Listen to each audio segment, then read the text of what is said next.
Programa Med Saúde, um oferecimento Arte Farma. Tecnologia em manipulação. MHV Cardio, cuidando bem do seu coração. Olá, espectador do Med Saúde, nós estamos com Cristiane Gussibaito, terceiro programa. Você imagina que tem muita coisa legal ainda para a gente conversar. Cristiane, muito legal você continuar com a gente, para a gente continuar batendo esse papo sobre geriatria no consultório, os desafios. Olha, tá imperdível. Se você não assistiu, tem 2 programas, muito legais, Canal 25 ou 525 NET. Cristiane, vamos para o terceiro tempo, olha que legal. E agora, falando de geriatria, eu queria te perguntar, quando os filhos não dão atenção, que estratégias podem ser usadas para envolver a família no tratamento do paciente idoso? Eu acho que deve ser tão triste presenciar isso, né? É triste, é angustiante, mas da mesma forma, Volpe, a gente, para conseguir ajudá-los a resolver, porque claro, a gente tem as nossas limitações, né? A gente consegue do consultório trazer para perto, orientar, mas a gente entende a questão social de todas as pessoas, que é distinta. Então, também para a gente conseguir ajudar nesse cenário, como a escuta é importante, né? Porque quando a gente vai entrar nas histórias e a gente vai entender as histórias de vida também desses filhos, é claro que tem as situações das pessoas que realmente não estão aí para os pais, mas também tem as situações daquelas famílias que assim, não tem o que fazer. A filha precisa trabalhar porque tem que sustentar os 2 filhos, o marido também dessa filha trabalha. Então existe a situação social real, que os familiares não podem abandonar os seus empregos para estar junto com aquele familiar. Então o que a gente busca de estratégia é sempre usar o máximo de recurso que a gente tem do idoso, às vezes um vizinho ou outro que também legal. Pode contribuir, porque quando a gente está falando de um idoso 100% dependente, a gente não tem o que fazer, de fato o filho precisa estar lá. Mas nós temos muitas situações de idosos que são parcialmente dependentes, eles podem morar sozinhos, mas tem alguns momentos do dia que eles precisam de ajuda. Então é o momento da medicação, o momento do banho.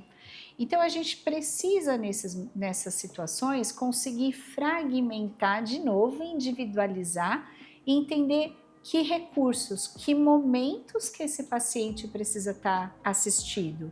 Mas se o filho realmente não consegue estar lá, que estratégias a gente pode usar para trazer segurança para esse idoso, mas também respeitar a vida social. A dinâmica toda da família, né? E tem conta para pagar, né, Volpe? Então a gente também precisa ter esse olhar social que não é da forma, às vezes, como a gente espera, ela é da forma como ela é. Exato, o mundo real, né? Trazendo para a vida real, né?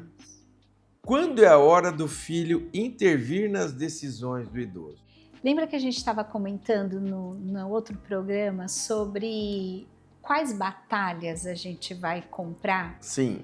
Ela faz parte disso, né, Volpe? E aí vamos primeiro falar de um idoso cognitivamente saudável. O que é um idoso cognitivamente saudável? Ele é um idoso que não tem nenhum dos espectros do quadro demencial e ele é capaz de tomar decisões por conta própria. Esse idoso é o idoso teimoso, né? Ele é o idoso teimoso. O outro idoso, que é o idoso que tem algum quadro cognitivo, algum quadro demencial, esse idoso não é o idoso teimoso. Ele é o idoso que vai manifestar as opiniões dele, mas não porque ele está querendo confrontar, mas simplesmente porque ele está trazendo a posição dele. Esse idoso que tem um quadro cognitivo significativo, esse a gente precisa antecipar a entrada dos filhos nas decisões o quanto antes. E é muito interessante, Volpe, porque às vezes a gente vê os filhos esperando o idoso decidir essa entrada. Essa decisão num paciente que tem um quadro demencial, a gente não pode esperar que o idoso tome. Essa a gente vai acompanhando e chega um momento que eu falo, nesse momento a gente precisa realmente decidir. Nesse momento ele não é capaz de responder pela própria segurança. Por exemplo, tem momentos que a gente tem que retirar o carro do idoso. A gente pega a chave do idoso e diz, você não vai mais dirigir o carro. De jeito nenhum. A gente começa, na geriatria tem a mentira terapêutica. Sim, eu imagino. Então, na geriatria, o carro quebrou. Uhum. O carro foi emprestado para o sobrinho que está fazendo faculdade. Então, o carro sai de cena. E ele deixa de dirigir porque o carro foi servir a outra pessoa. Não porque ele é incapaz de dirigir. Sim. E aí, por outro lado, tem o idoso que é cognitivamente saudável, que pode tomar as suas decisões, mas ele é teimoso e ele quer subir no telhado mesmo com a sarcopenia, com a fraqueza nas pernas, com a tontura, com a vertigem. Esse idoso, de fato, a família pode até ser denunciada como não estando assistindo o idoso.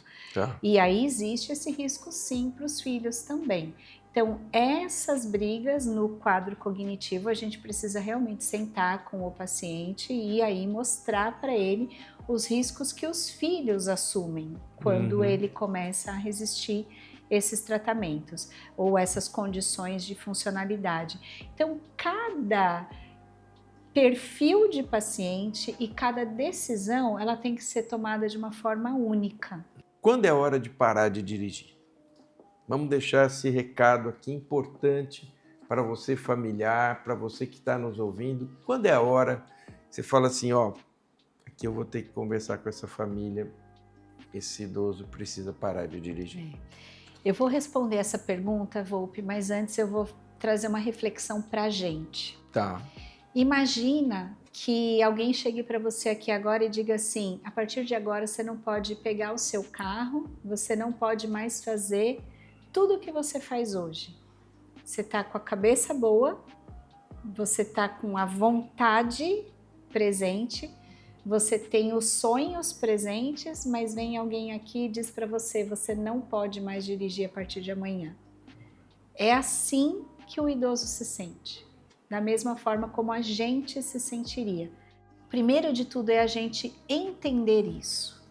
Primeiro de tudo é a gente entender que esse idoso, ele tem os mesmos sentimentos, as mesmas vontades que a gente tem hoje. Sem dúvida. Essa é a primeira coisa. E a segunda é, quando a gente precisa tirar o carro desse idoso? Quando ele começa a ter um risco físico e se ele tem um quadro cognitivo em que ele começa a se perder para ir até o supermercado, caminhos comuns que ele tem. Eu já tive paciente de pegar a Anhanguera na contramão. Por quê? Por quê? Porque se ela senta aqui para conversar com a gente, lembra que eu comentei sobre a história do quadro demencial não aparece do dia para a noite, não é tudo, nada? A pessoa começa a esquecer pequenas coisas da vida, mas ela senta aqui com a gente e conversa fluidamente. Mas ela tem prejuízos de funções executivas que são significativos. E pode ser lapsos, né? É perfeito, são lapsos. São flutuações ao longo do dia. Ao longo do dia, isso que é interessante. E se a gente começa a ter uma flutuação de uma função executiva, dirigir é o ato de uma função executiva. Se a gente começa a ter uma flutuação que em algum momento essa pessoa esqueceu, ela terá outros. Sim. Então ela não pode mais dirigir. E aí a gente precisa estrategicamente intervir com o carro foi emprestado para alguém, alguém precisou. Muito interessante. As mentirinhas do bem que precisam ser utilizadas, né? O que diferencia a geriatria de outras especialidades médicas voltadas para os adultos? Essa pergunta aqui é sensacional. A doutora Cristiane vai falar para a gente no segundo bloco desse programa. Não sai daí, a gente já volta.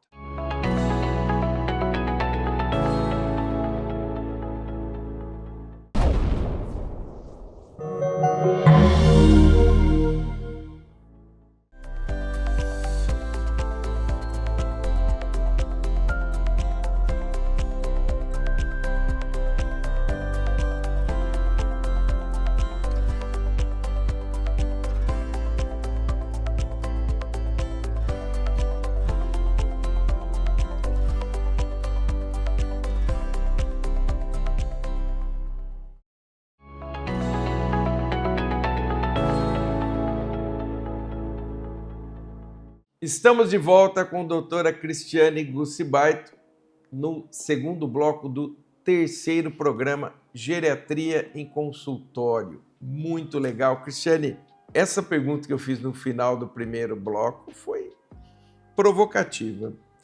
O que diferencia a geriatria de outras especialidades médicas voltadas para os adultos? Abra o seu coração, Cristiane. Conte tudo. Né? Isso. Vamos lá. Primeiro que assim, acho que o ponto principal é, na maior parte das vezes, um adulto tem uma ou duas condições de saúde. Então, eu, aos 48 anos, trato de hipotiroidismo. Eu tenho uma condição de saúde. Imagino que eu, aos 80, se eu tiver a bênção de chegar lá, eu vou ter acumulado outras condições crônicas. O acúmulo disso ao longo da vida e que vai se concentrar no idoso faz com que o olhar das especialidades precisa ser diferente nessas distintas áreas, nesses distintos momentos de vida. Então a gente precisa, as clínicas da geriatria, as especialidades da geriatria precisam estar atentas em todas essas situações, às distintas etapas de vida, ao acúmulo das doenças e as metas e tratamentos que são diferentes na geriatria em comparação ao adulto. Cristiane, eu quero agora que quem está nos ouvindo conheça um pouco de você. Sempre a gente tem aqueles ídolos, aquelas pessoas que trouxeram para a gente aquela inspiração.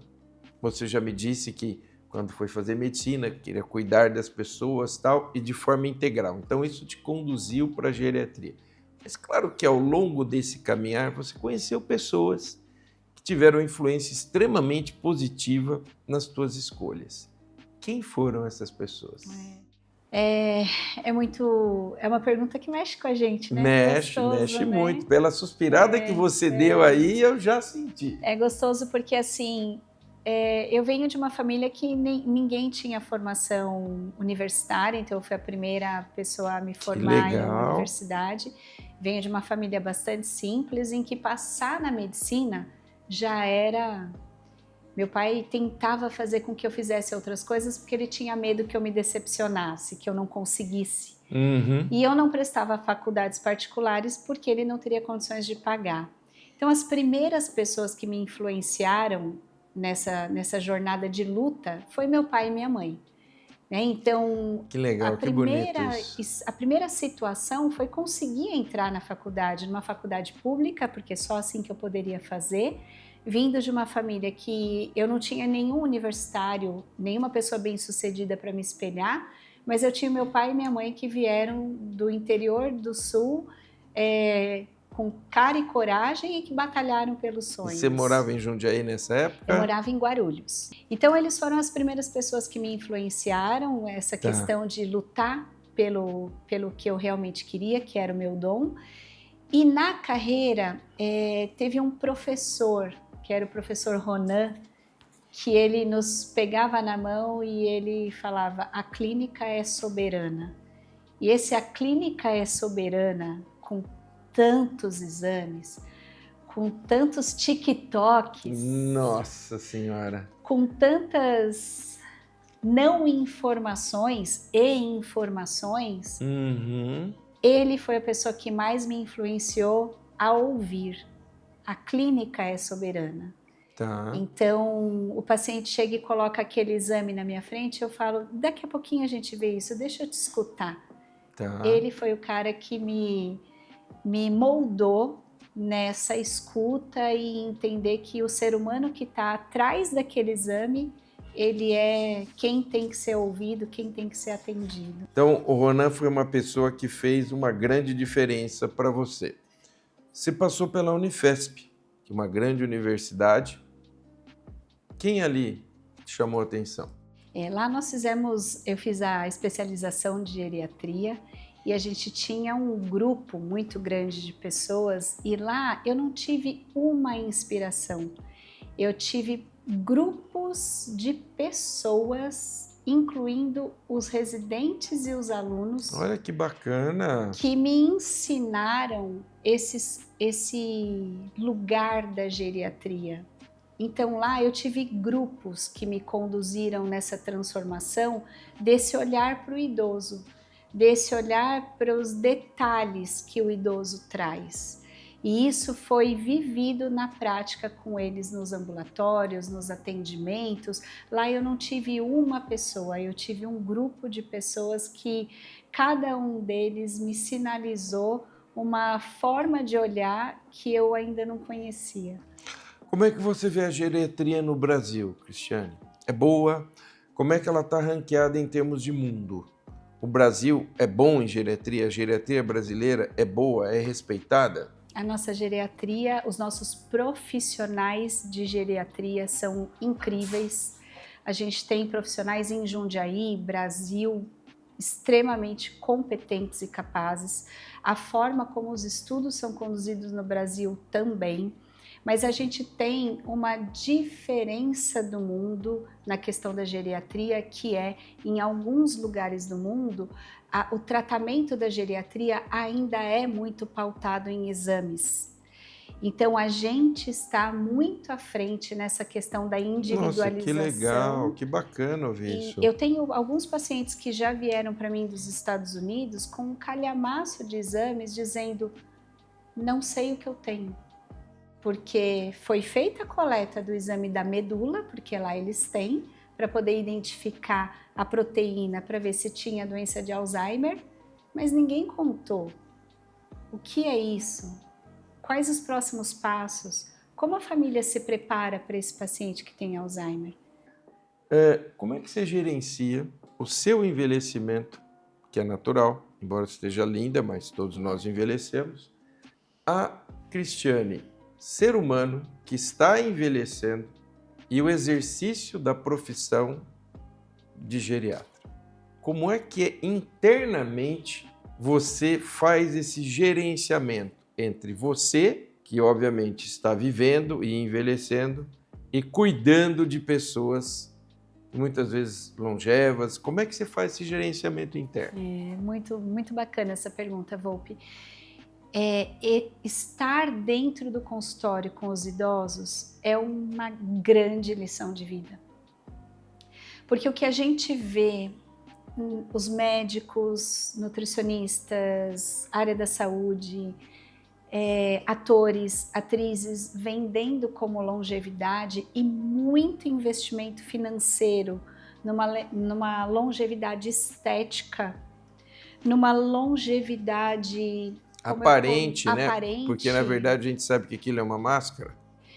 E uma longevidade que não vai acontecer. Nós somos seres idealizando finitos. Uma coisa que a gente sabe que não, né? Nós somos seres finitos. Então, estar dentro de um consultório é um aprendizado no dia a dia para me lembrar da minha finitude e da minha senescência natural que vai chegar. E é por isso que as amigas perguntam, você não vai fazer um preenchimento? Você não vai fazer uma plástica? Não, eu vou envelhecer como a vida me ofertar de envelhecer, porque é a forma como eu tenho de me preparar para o dia que alguém chegar para mim e falar assim, você não pode mais dirigir. Entendi. Porque esse momento vai chegar para mim. Entendi. E quanto mais eu me afastar dessa realidade, mais eu vou sofrer no dia mais que chegar duro vai para mim. ficar. Então, o que eu faço é criar recursos hoje para que eu possa passar de uma forma natural por essa natureza que vai chegar para todos nós. E como é que é conciliar vida familiar, cuidar dos pais, da família, do consultório. Como é que é gerenciar tudo isso? Me explica. É outra pergunta que me faz emocionar, Volpe, porque é uma construção muito difícil. Eu tenho um filho de 12 e um filho de 13 anos hoje, mas ao contrário do que a gente escuta por aí, né? Eu tenho filhos aborrecentes, os meus filhos são incríveis, o meu marido é incrível. Por quê? Porque a gente trabalha muito na comunicação, na conversa. E como eu amo muito o que eu faço, desde muito pequeno meus filhos me veem ter brilho nos olhos para sair de casa e sair para trabalhar. Que legal. E desde muito pequena, eles não escutam eu vincular o trabalho com ganhar dinheiro. Eles me escutam vincular o trabalho com fazer o bem e viver uma missão que eu vim no mundo para fazer. E que eu desejo que eles também tenham e encontrem essa missão para que eles possam também ser felizes na profissão.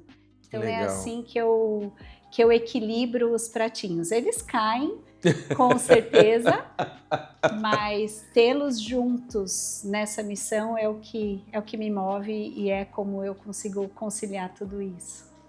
Estamos chegando ao final do nosso papo. Eu quero primeiro te agradecer muito, mas eu não posso deixar de fazer uma pergunta aqui. Aí, senão eu vou ficar em conflito interno.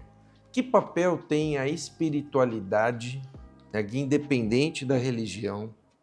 Que papel tem a espiritualidade no exercício da tua profissão para você?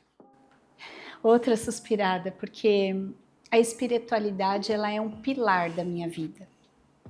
E o consultório, ele se transforma num espaço em que a gente consegue exercer a espiritualidade, como você bem disse, não é a religião, mas é a nossa conexão com algo, como a gente quiser com o chamar, divino, como né? cada um quiser chamar e tem a sua crença, mas é um momento em que a gente se conecta com esse lugar e é um momento, Volpe, em que a gente escuta. E quando a gente está aberto para essa escuta, a gente sabe o que tem que ser falado, não porque a gente sabe, mas porque algo trouxe para a gente nos inspira a naquele, forma né? de conduzir cada situação, né? Cada pessoa, cada ser humano. E também para o ser humano que está sentado do outro lado, a espiritualidade ela é fundamental como pilar de saúde, porque a espiritualidade ela está altamente relacionada com a esperança. E as pessoas que não têm esperança de alguma forma, elas realmente vão se apagando física e emocionalmente. Então, quando eu consigo me conectar nessa fagulha que sobrou ali, a espiritualidade ressurge, a esperança ressurge e a condição clínica e emocional, elas melhoram em conjunto. Eu lembro de uma frase muito bonita que eu ouvi uma vez, que diz assim: a vela que acende outra não tem prejuízo algum. Estivemos com Cristiane Gussibaito, essa profissional incrível, que eu tive a honra e o prazer de entrevistar. Quero agradecer muito. Deixe a sua última mensagem para quem está nos ouvindo, por favor. Primeiro, agradecer. Você é um profissional que eu respeito demais. Muito obrigado, brilhante. Cristiane. Então, é uma honra estar aqui. E a mensagem que eu quero passar é: envelhecer não é fácil. Envelhecer é um desafio, mas é uma bênção. Por mais que a gente esteja com a pirâmide invertendo e muitas pessoas envelhecendo, ainda é uma bênção envelhecer. E eu faço o convite da gente desligar um pouquinho daquilo tudo que é vendido para a gente como longevidade e entender que a longevidade é a gente envelhecer de uma forma natural, diante daquilo que a natureza nos dá e nos oferta, com saúde e com a presença social, as relações sociais, famílias e amigos. Isso é envelhecer bem, isso é envelhecer em paz, sem conflitos, conseguindo ajustar a torneira e a visão para cada momento que a gente vive. Como eu costumo dizer, né, Volpe, a grávida vai crescer a barriga, o idoso vai ficar fraco. Como a gente pode minimizar as perdas sem deixar de olhar para a forma natural que a gente vai envelhecer? É isso aí. Canal 25 ou 525 NET, o seu encontro semanal com a saúde. Nós esperamos você. Programa Med Saúde, um oferecimento Arte Farma, tecnologia em manipulação, MHV Cardio, cuidando bem do seu coração.